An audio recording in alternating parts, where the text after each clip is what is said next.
বাঙালি খানায় সবাইকে স্বাগত জানাই। আপনারা তো অনেকভাবে বরিশালের চাল মোচা রান্না করে খেয়েছেন। একবার আমার মতন করে সহজ পদ্ধতিতে আপনিও শিখে নিতে পারবেন ছোট ছোট টিপস সহ। তবে মোচা কাটার পদ্ধতি আমি এখানে খুব সহজে দেখিয়ে দেব। যে পাত্রে মোচা সেদ্ধ করবেন সে পাত্রে কিন্তু মোচার আঠা লাগবে না, এমনভাবে যদি সেদ্ধ করা হয়। আজকে রান্না করব বরিশালের চাল মোচা। কিভাবে রান্না করছি চলুন সেটা একবার দেখে নেওয়া যাক ভিডিওর মাধ্যমে। আশা করছি আজকের ভিডিওটি ভালো লাগবে। সকল বন্ধুদের কাছে অনুরোধ করছি সম্পূর্ণ ভিডিওটি দেখার। এখানে আমি আগের থেকে একটা গোটা মোচা নিয়ে নিয়েছি। মোচাটাকে ছোট ছোট টুকরো করে কেটে নেব।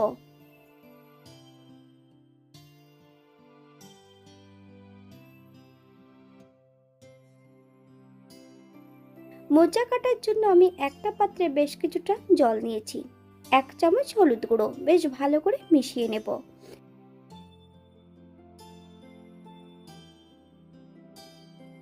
আপনারা এখানে হলুদ গুঁড়োর পরিবর্তে ময়দা অথবা আটাও অ্যাড করতে পারেন।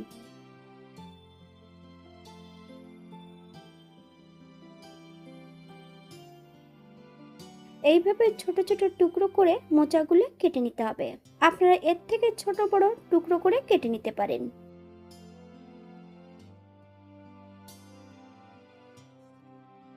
কাটা মোচাগুলো 2 থেকে 3 বারের মতন পরিষ্কার জল দিয়ে ধুয়ে নিতে হবে। একটা প্রেসার কুকারের মধ্যে ধোয়া মোচাগুলো অ্যাড করে নিয়েছি। 1 চামচ কাঁচা সর্ষের তেল, 2টো তেজপাতা। প্রেসার কুকারে বেশ কিছুটা জল দিয়ে একটা হুইসেল দিয়ে দেব।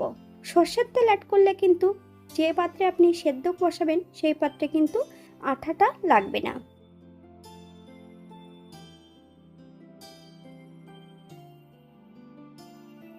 আমি আগের থেকে বেশ কিছুটা গোটা মশলা রেখেছি। 1 চামচ ধনে, 1 চামচ সাদা জিরে, হাফ চামচ মৌরি, দারচিনি, এলাচ, লং, 2টো শুকনো লঙ্কা, 1 টুকরো জয়িত্রী। শুকনো খোলায় ভেজে নেব।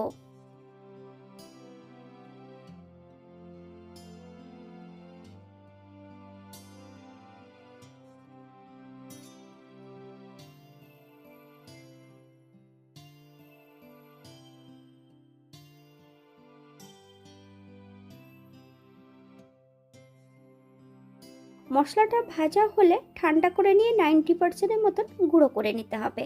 আপনারা এখানে সবুজ এলাচের পরিবর্তে কালো এলাচও অ্যাড করতে পারেন।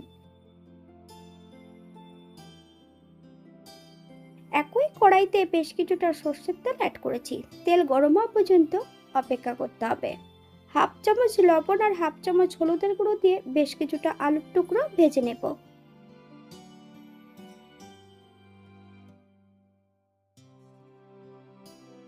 বাঙালি রান্না ঘরোয়া উপকরণ দিয়ে আপনাদের যদি রান্নাগুলো পছন্দ হয় তাহলে চ্যানেলটি সাবস্ক্রাইব করে দিয়ে পাশে থাকবেন। পাশে থাকা বেলটি বাজিয়ে দেবেন, নইলে নিত্য নতুন রান্নার নোটিফিকেশন পাবেন না। আমার এই চ্যানেলে আমিষ নিরামিষ বিভিন্ন ধরনের মোচার ঘন্ট বা মোচার রেসিপি দেওয়া আছে। আপনাদের যদি পছন্দ হয় তাহলে চ্যানেলটি ঘুরে একবার দেখে নেবেন। এই পর্যায়ে আলুগুলো কিন্তু আমি ভেজে নিয়েছি, তবে তেল থেকে আলুগুলো তুলব না। একই তেলের মধ্যে হাফ চামচ সাদা জিরে অ্যাড করব। ফোড়নটা হওয়ার জন্য 30 সেকেন্ড সময় দিতে হবে। বেশ কিছুটা কাজু বাদাম আর বেশ কিছুটা কাঠবাদাম দিয়েছি। সামান্য একটু জল দিয়ে একটা মিহি পেস্ট তৈরি করে নেব।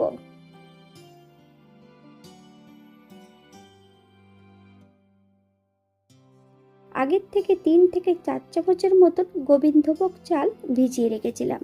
চাল থেকে জলটা বেশ ভালো করে ঝরিয়ে নিয়েছি। সম্পূর্ণ চালটা কড়াইতে অ্যাড করে দেব।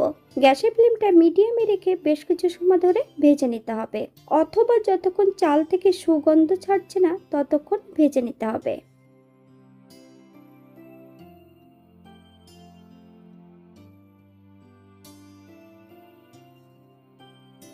আপনারা একবার স্ক্রিন দিকে ফলো করবেন।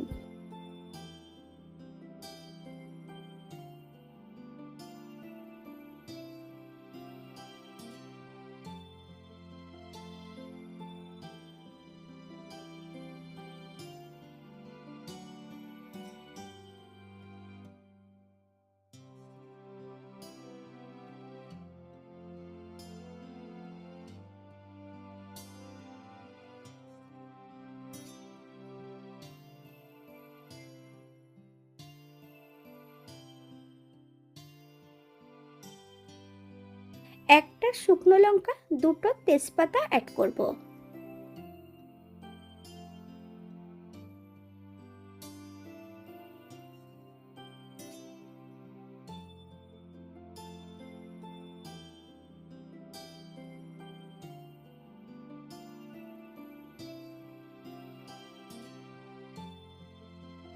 এক চামচ আদা বাটা,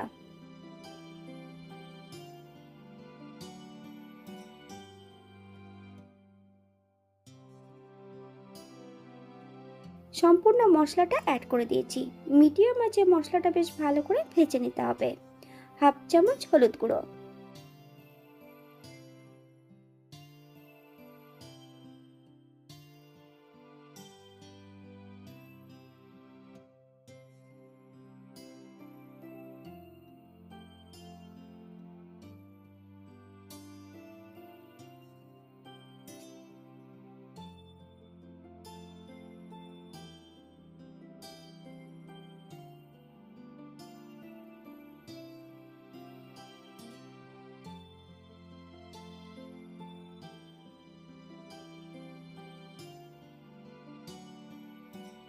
এক চামচ চিনি, আপনারা যদি পছন্দ করেন তাহলে পরিমাণে বাড়িয়ে দিতে পারেন।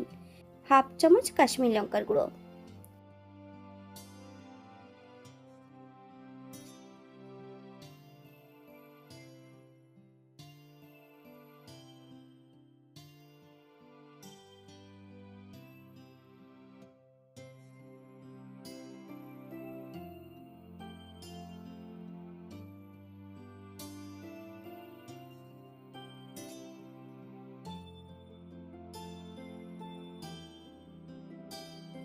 মশলা ধোয়া বাটি থেকে বেশ কিছুটা জল অ্যাড করব। মিডিয়াম আঁচে বেশ মশলাটা ভালো করে কষিয়ে নিতে হবে।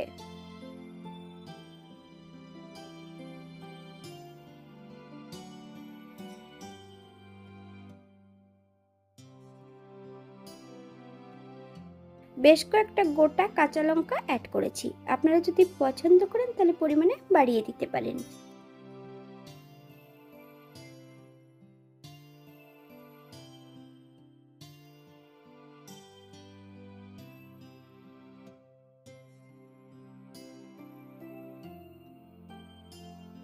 যে মোচা আমি সেদ্ধ করেছিলাম তার অর্ধেকটা মোচা আমি এখানে অ্যাড করব। গ্যাসের ফ্লেমটা মিডিয়ামে রেখে মোচা এবং মশলা সহ বেশ ভালো করে কষিয়ে নিতে হবে।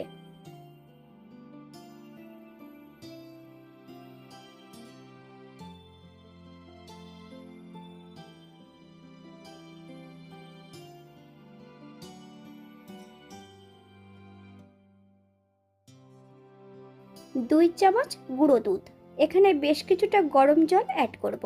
বেশ ভালো করে দুধটাকে মিশিয়ে নিতে হবে। আপনারা এখানে লিকুইড দুধ অ্যাড করতে পারেন।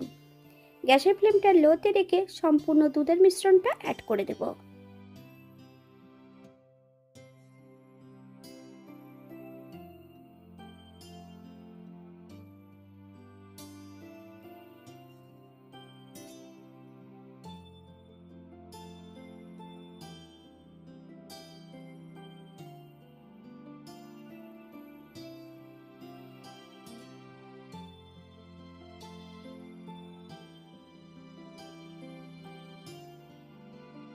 এক মুঠের মতন গোটা কিশমিশ অ্যাড করেছি।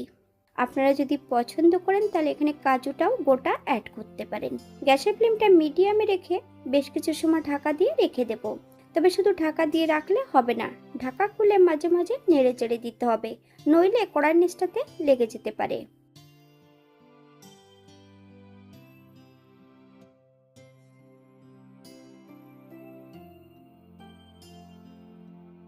এই পর্যায়ে একবার চেক করে নিতে হবে যে চালগুলো সেদ্ধ হয়েছে কিনা। তবে চালগুলো কিন্তু 80% মতন সেদ্ধ করে নিতে হবে। এখানে আমি অফ ক্যামেরায় কিন্তু বেশ কিছুটা 2 থেকে 3 চামচের মতন আমি এখানে ফ্রেশ ক্রিম অ্যাড করেছিলাম। আপনারা যদি পছন্দ করেন তাহলে পরিমাণে বাড়িয়ে দিতে পারেন। এই পর্যায়ে অ্যাড করব 1 চামচ ঘি।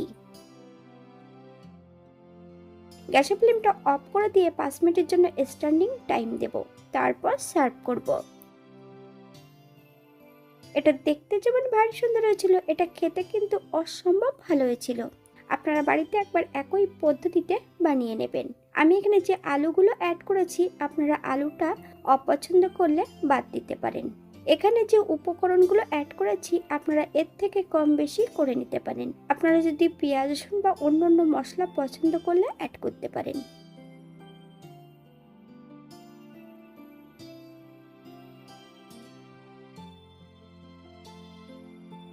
আজকের ভিডিওটি এই পর্যন্ত। সবাই সুস্থ থাকবেন, ভালো থাকবেন। নতুন নতুন রেসিপি নিয়ে আপনাদের সামনে আবার আমি হাজির হব। নতুন ও পুরনো সকল বন্ধুদের অসংখ্য ধন্যবাদ ভিডিওটি দেখার জন্য। হাতে যদি সময় থাকে তাহলে একটা লাইক, কমেন্ট, শেয়ার করবেন।